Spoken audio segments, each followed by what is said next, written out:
تھے۔ تابعی کہتے ہیں جو صحابہ کے شاگرد ہوتے ہیں۔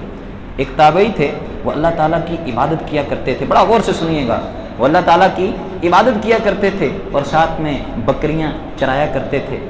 فرات ایک نہر کا نام ہے، اس نہر کے کنارے آپ چلے جاتے، فجر سے لے کے عصر تک وہاں پہ اللہ تعالیٰ کی عبادت کرتے، نوافل پڑھتے، قریب ہی آپ کی بکریاں چر رہی ہوتی تھی۔ ایک بندے کو آپ کی شہرت کا پتہ چل گیا کہ ایک اللہ کے ولی ہیں، ایک تابعی ہیں، بڑے عبادت گزار ہیں، وہ کسی سے ملتے نہیں ہیں۔ اس بندے کے دل میں خواہش پیدا ہوئی، تمنا پیدا ہوئی کہ میں ان بزرگوں سے ملاقات کر کے آؤں، ان بزرگوں سے میں مل کے آؤں۔ وہ بندہ اپنے گھر سے نکلا، دریائے فرات کے کنارے چلا گیا، دیکھا کہ بزرگ جو ہیں وہ نماز پڑھ رہے ہیں، اللہ کی عبادت میں مگن ہیں۔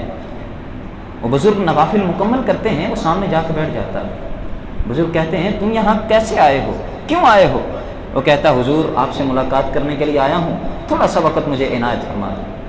وہ جب اپنے پیچھے پلٹ کے دیکھتا ہے حیران ہو جاتا ہے، حیران کر دینے والا منظر وہ دیکھتا ہے۔ وہ منظر کیا دیکھتا ہے؟ وہ منظر یہ دیکھتا ہے کہ حضور نماز پڑھ رہے ہیں اور اس کے پیچھے جو بکریاں ان کی چر رہی ہیں ان کی رکھوالی بھیڑیا کر رہا ہے۔ کون رکھوالی کر رہا ہے؟ بکریوں کی رکھوالی کون کر رہا ہے؟ بھیڑیا کر رہا ہے۔ وہ بڑا تعجب میں آ جاتا ہے، عرض کرتا ہے حضور بھیڑیے کی تو یہ خاصیت ہے کہ وہ بکریوں کی حفاظت نہیں کیا کرتا بلکہ بکریوں کو کھایا کرتا ہے، تو حضور بتائیں تو صحیح یہ وجہ کیا ہے، یہ کیسے ہوا، بکریوں نے دوستی کیسے کر لی بھیڑیے کے ساتھ؟ آپ مسکراتے ہیں، آپ فرماتے ہیں کوئی لمبی چوڑی بات نہیں میں کرتا، کوئی لمبی چوڑی بات نہیں کرتا، صرف چند الفاظ کی بات بتاتا ہوں۔ آپ فرماتے ہیں کہ جب سے بکریوں کے مالک نے رب سے صلح کر لی تب سے بکریوں نے بھیڑیے سے صلح کر لی۔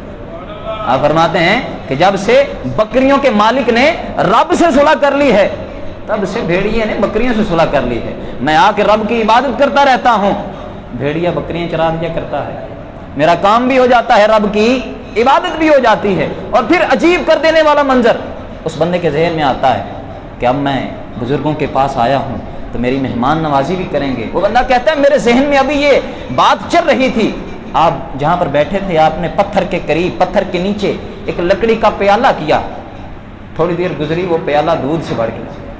وہ پیالہ کس سے بھر گیا؟ دودھ سے بھر گیا۔ آپ نے وہ میرے سامنے پیش کیا، میں نے وہ دودھ پیا، وہ دودھ اتنا میٹھا اتنا لذیذ، میں نے اس سے اچھا دودھ کبھی پہلے پیا ہی نہیں۔ وہ بندہ کہتا ہے میں نے دودھ پیا، دودھ پینے کے بعد میں نے پیالہ واپس عطا کر دیا، اور پھر انہوں نے وہی پیالہ وہاں ہی پتھر کے نیچے ہی رکھا۔ تھوڑی دیر گزری وہ پیالہ شہد سے بھر گیا، تھوڑی دیر گزری وہ پیالہ کس سے بھر گیا؟ شہد سے۔ وہ بندہ بڑا حیران ہوا، اس نے شہد کھایا، جب بندہ بڑا حیران ہوا، کہنے لگا حضور ایک سوال ہے تعجب میں ڈال دینے والا ہے کہ دودھ تو بکریاں دیتی ہیں، دودھ تو بکریاں دیتی ہیں، گائے دیتی ہے، پتھر تو دودھ نہیں دیا کرتے، شہد جو ہوتا ہے وہ تو مکھیاں بناتی ہیں، پتھر سے شہد تو نہیں نکلا کرتا، حضور اس کے پیچھے وجہ کیا ہے بتائیں تو صحیح۔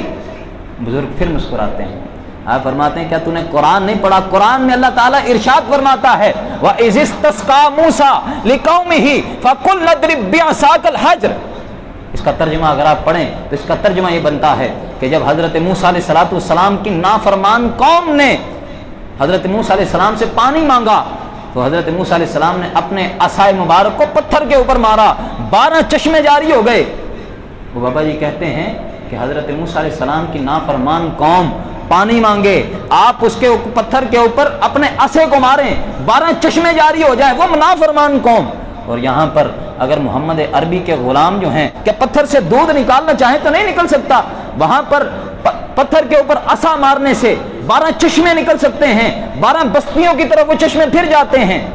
تو یہاں پر یہ تو محمد عربی کے غلام ہیں، یہ تو محمد عربی کے غلام ہیں۔ بتایا انہوں نے کہ جو بندہ اللہ اور اس کے رسول سے محبت کر لیتا ہے، جو بندہ رب تعالیٰ سے اور اس کے رسول سے محبت کر لیتا ہے وہ دنیا میں کامیاب ہو جاتا ہے، اس کو اپنے ضروریات زندگی کے کام کرنے کی ضرورت ہی نہیں پڑتی۔